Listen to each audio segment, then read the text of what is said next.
పూరీలు వేసుకొని ప్లేట్లకి సాగు కప్పులో వేసుకొని తింటూ ఉంటే చాలా టేస్టీగా ఉంటుంది. పక్కా ఎంజాయ్ చేస్తారు. ప్రతి ఇంట్లో పూరీను దానికి కరెక్ట్గా మ్యాచ్ అయ్యే కర్రీ సాగు అంటే చాలా ఇష్టం. దీనికి తయారు ఎలా చేయాలో చూద్దాం.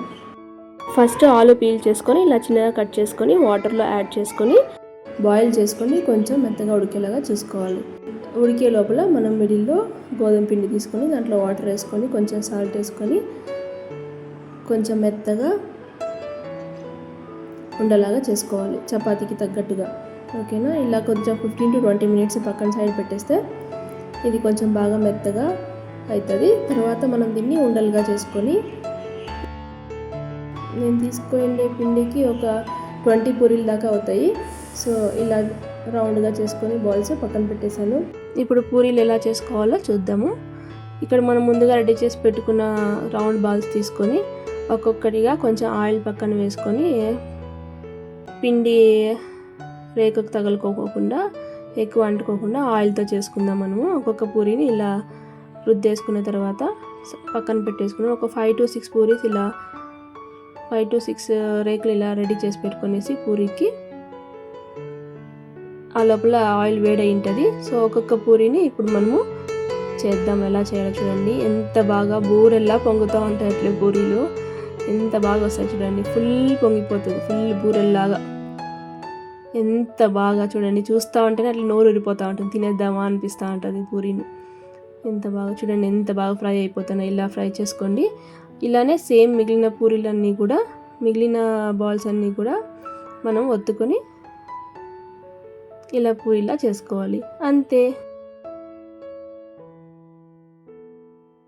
ఇప్పుడు 2 sides పూరీ ఫ్రై అయిపోయింది కదా. ఇప్పుడు ప్లేట్లోకి తీసేసుకుందాం. కొంచెం ఆయిల్ అంతా ఫస్ట్ డ్రైన్ అవ్వనివ్వండి, లేకపోతే ఆయిలీగా ఉంటుంది. సో ఇలా కొద్దిసేపు అలా పట్టుకుంటే అది ఆయిల్ అంతా డ్రైన్ అయిపోతుంది.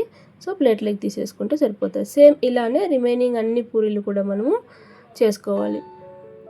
ఫస్ట్ వేసుకొని ఇలాగా దానిపైన ఇలా ఒత్తుతూ ఉంటే పూరీ బాగా పొంగుతుంది.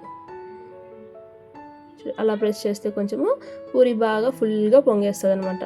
సెకండ్ సైడ్ కూడా బాగా పొంగేసింది కదా, ఫ్రై అయిపోయి ఉంటుంది. దీన్ని కూడా తీసేసుకొని సెకండ్ సైడ్ కూడా బాగా ఫ్రై అవ్వనివ్వండి. ఇలా కొంచెం బాగా సెకండ్ సైడ్ కూడా కలర్ రావాలి. సో ఇలా కలర్ వచ్చిన తర్వాత మనము దీన్ని ఒక ఆయిల్ అంతా డ్రైన్ అయిపోయే వరకు అలానే ఉంచుకొని ఫైనల్గా మనము ప్లేట్లోకి తీసేసుకోవాలి. సో ఇలా అన్నీ చేసి తీసుకుంటే ఇలా ఉన్నాయి చూడండి, ఎంత బాగా ఉన్నాయో. అవి చిటపట్లు ఆడేటప్పుడు ముందుగా ఒక 2 to 3 ఆనియన్స్ కట్ చేసి పెట్టుకున్నవి యాడ్ చేసుకోవాలి.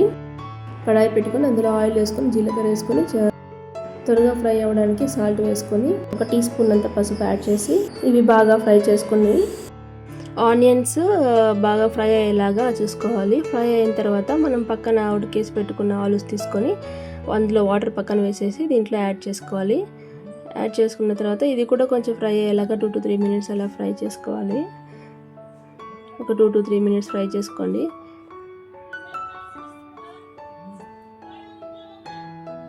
ఇలా బాగా సాల్ట్ పసుపు అంతా మిక్స్ అయ్యేలాగా మనం దీన్ని కొంచెం ఫ్రై చేసుకోవాలి.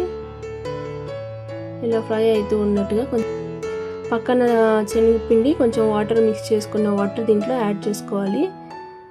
సాగు అంటే ఇలాగే చేస్తారుగా, అందుకోసం దీంట్లోకి శనగపిండి ఒక 2 tablespoon శనగపిండి వేసుకొని అందులోకి వాటర్ వేసుకొని మిక్స్ చేసుకొని ఆ లిక్విడ్ దీంట్లో యాడ్ చేసుకోవాలి.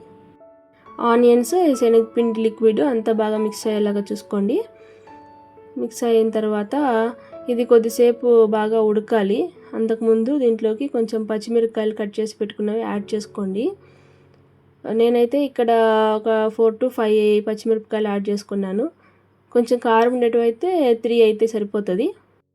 ఇదంతా బాగా మిక్స్ చేసి కొద్దిసేపు ఒక 5 to 10 minutes ఉడకనివ్వండి. తర్వాత ఇలా సాగు రెడీ అయిపోతుంది.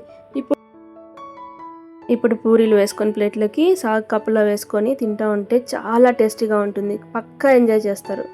ఒకసారి ఇలా ట్రై చేసి ఎలా ఉందో చెప్పండి. Thank you for watching.